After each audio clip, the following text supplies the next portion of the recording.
Ni hao les amis, aujourd'hui 100e jour de l'aventure réveil à Tsingtao. Oui, 100 jours les amis que nous partageons cette aventure ensemble, ça me donne l'occasion de vous remercier à nouveau. Je devrais vous remercier tous les jours pour les gentils messages, les commentaires que je reçois tous les jours, ça me fait toujours énormément plaisir, ça me fait très chaud au cœur. Merci du fond du cœur. Donc réveil à Tsingtao, je suis de retour dans le quartier, j'allais dire historique, je pense que oui c'est l'un des quartiers les plus vieux de la ville ici. Il y a pas mal là, même juste autour de moi, de maisons de type, je connais pas trop l'architecture allemande, mais on va dire de type européen, hein, l'architecture. Et puis je suis revenu dans ce quartier parce qu'il y a une église ou deux que j'aimerais bien voir, enfin, cathédrale, église. Il y en a une qui est pas très loin, j'ai envie de voir, je sais pas si je peux rentrer à l'intérieur, j'ai envie de voir au moins l'architecture de l'extérieur. Et puis je pense que petite balade dans le quartier. Et puis j'irai un peu plus tard dans l'après-midi voir une plage. Il y a des plages ici, il y en a une qui est pas très loin. Donc je vais aller jeter un petit coup d'œil, voir à quoi ça ressemble. Comme hier, hein, je vous l'ai dit, ça va être une journée tranquille, pas beaucoup marcher, profiter, me reposer un petit peu, ça va être une journée peinard.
Alors j'ai visité le quartier historique là, c'est vrai qu'il finalement il reste pas mal l'architecture allemande, c'est assez curieux, on se croirait presque en Europe là avec la grande cathédrale. Et je l'ai visité, je suis rentré à l'intérieur, c'est 10 yuan le ticket d'entrée, c'est la cathédrale Saint-Michel, très jolie, c'est bien blanc à l'intérieur. Et puis c'est clairement le quartier, on va dire, chic, c'est peut-être un peu fort, mais voilà, il y a quand même des grandes enseignes, les grandes marques, les cafés, les Starbucks, il y a une boutique quartier, Tissot, tout ça. Et puis j'étais en train de descendre une avenue là, et juste sur le côté, je vois une rue mais toute grise, délabrée et tout.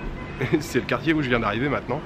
Et il y a tout un pâté, enfin c'est pas un pâté de maison, c'est plusieurs pâtés de maison, c'est tout un quartier où tout est bouché, les fenêtres sont bouchées, les portes sont bouchées, c'est bétonné. Et il y a des voitures garées, mais il n'y a plus aucune activité, j'ai vu un ou deux commerces. Et je viens d'arriver là dans le quartier, j'ai fait quoi, 2-3 rues. Et voilà, en fait c'est toute une zone où les gens ont été expropriés, je viens de voir un panneau, c'était écrit. Hein. Zone d'expropriation. Mais on est juste à côté vraiment du quartier, c'est bizarre, c'est un quartier très animé, d'un seul coup plus rien. Et là on a vraiment aussi des vieux bâtiments, je sais pas à quelle époque, mais assez anciens. Donc probablement que tout ça va être rasé, ils vont transformer le quartier. Et c'est assez curieux, on passe vraiment de tout à rien là. Je vais me balader un petit peu là dans le quartier. Puis après je pense que je prendrai la direction de la plage.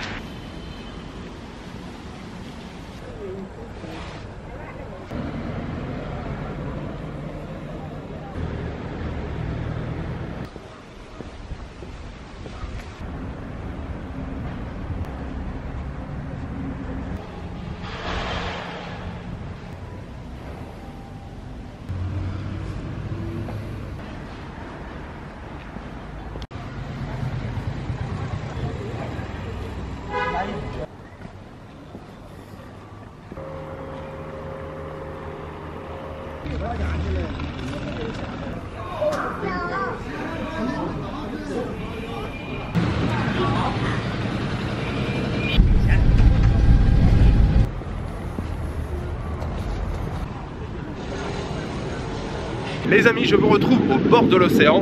Vraiment, cette ville, Tsingtao, c'est une ville surprenante. Voilà, j'avais été agréablement surpris le premier jour en passant dans le port. Hier, c'était pareil avec un magnifique temple, la marina très bien aménagée, très agréable. Et encore une fois, aujourd'hui, ça va être le cas.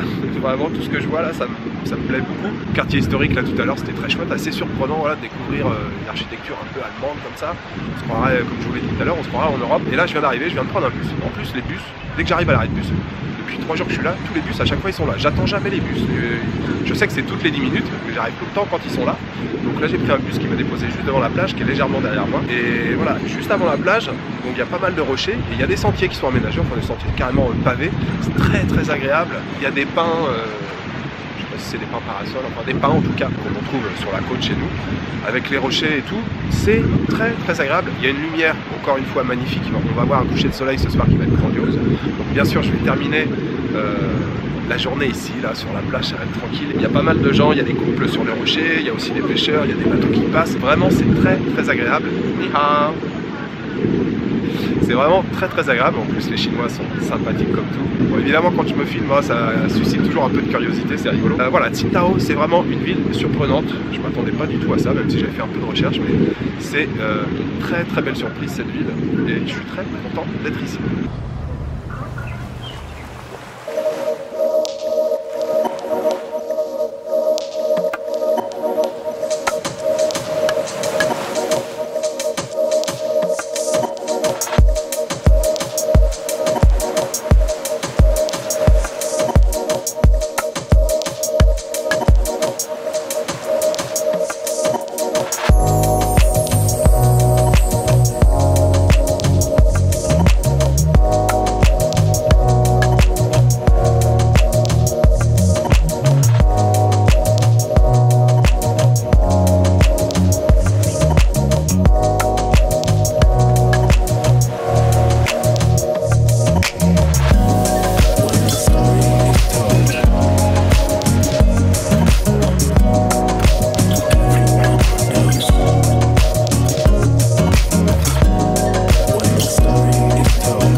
Je viens de passer un excellent moment sur la plage les amis, c'est vraiment un bel endroit, c'est super cool. La plage, la mer, l'air frais, le beau coucher de soleil, les gens qui se baladent, c'était vraiment cool. Il y avait même des mecs qui se baignaient. Alors au départ je me suis dit mais ils sont cinglés ou quoi, l'eau doit être gelée.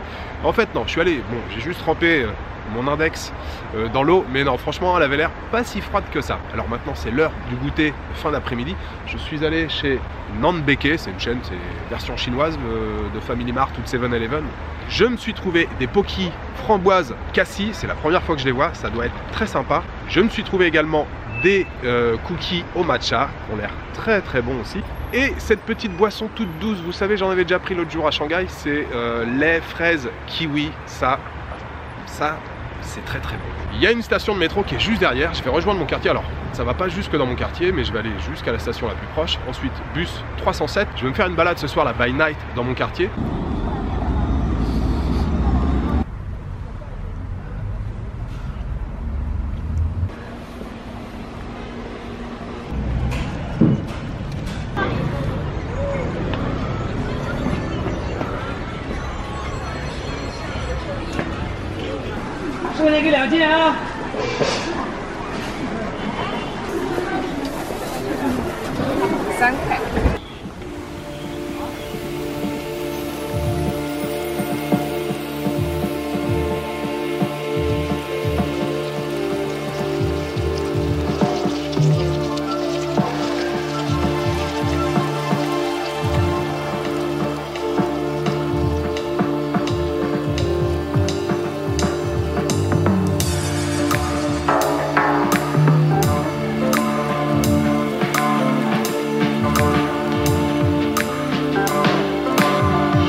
Dîner terminé les amis, encore une fois c'était la régalade ce soir. Je suis retourné dans le même restaurant qu'hier, tout simplement parce que hier c'était vraiment cool. En fait il y avait une seule cliente et moi, ils m'ont tchatché, ils m'ont demandé d'où je venais. Je leur dis Fagois, français et tout. Ah il est français, après la cliente a parlé, enfin tout le monde se parlait entre eux. C'était rigolo, bon moi je comprenais rien bien sûr, c'était tout en chinois. En plus la bouffe était très bonne. Donc j'y suis retourné ce soir, j'ai pris un bol de nouilles, des nouilles vertes qui je suppose étaient aux légumes. Bonjour messieurs dames. Qui était je pense aux légumes avec des wontons et c'était très très bon. Je me suis relaissé tenter encore par une assiette de 4 brochettes viande de porc. Le total ça a coûté seulement 32 yuan, ce qui fait pile poil 4 €. C'était délicieux. Et puis quand je suis revenu ce soir, j'ai pris le métro. Je suis pas descendu ici, je suis descendu un petit peu avant. J'ai découvert un marché local, un marché de fruits et légumes qui était super aussi. C'était bien tenu, bien propre, énormément de poissons, crustacés, de crabes, plein de choses, avec le poisson aussi assez cher en hauteur. Il était génial ce marché, franchement très très cool. Puis les gens tellement sympathiques, alors ils me proposent tous d'acheter leurs poissons, leurs patates. Bon, évidemment, si je suis sur un marché, normalement c'est pour acheter quelque chose. Non, moi j'y étais juste pour faire des images, mais c'était très sympa les gens. Je me suis quand même acheté un gâteau de lune qui normalement devrait être aux noix et aux céréales, qui a l'air très très bon, qui a coûté seulement 3 yuan. Enfin bref, ce quartier il est vraiment très cool. Après manger là ce soir, je me suis baladé un petit peu. J'ai découvert un marché de nuit, un genre de night market. Alors moitié night market de bouffe, moitié farfouille, parce qu'on est quand même en Chine. Il y avait pas mal de produits, de pacotilles, de clés USB, de lampes, de tout ce que vous voulez. En tout cas c'était très sympa. Ce quartier est vraiment cool, ça bouge pas mal ici. Je pense que vous l'avez compris à travers ces 3 journées de vidéo. Qingdao c'est vraiment cool, je suis allé de surprise en surprise. Cette ville est vraiment agréable. Alors je vais dire, c'est sympa de découvrir une ville de petite ville ou taille moyenne. Il y a quand même 8 millions d'habitants ici. En tout cas c'est une ville très intéressante. Demain je prends la direction de Beijing les amis, la capitale chinoise. Donc je prends le train demain matin à 9h26. Je devrais arriver je crois en début d'après-midi vers 14h. C'est vrai que je vous ai pas beaucoup parlé du train la dernière fois que je l'ai pris là il y a 3 jours. Mais bon le train il est nickel, c'est propre, ça va vite, enfin il n'y a pas de retard, ça part à l'heure bien sûr. C'est parfait, ça marche tout seul, il n'y a rien à dire. Donc demain direction Beijing. Voilà, je vous souhaite une bonne soirée, une bonne nuit, une bonne après-midi. Je vous donne rendez-vous demain pour une nouvelle journée en direction de la capitale chinoise. Ciao, good night.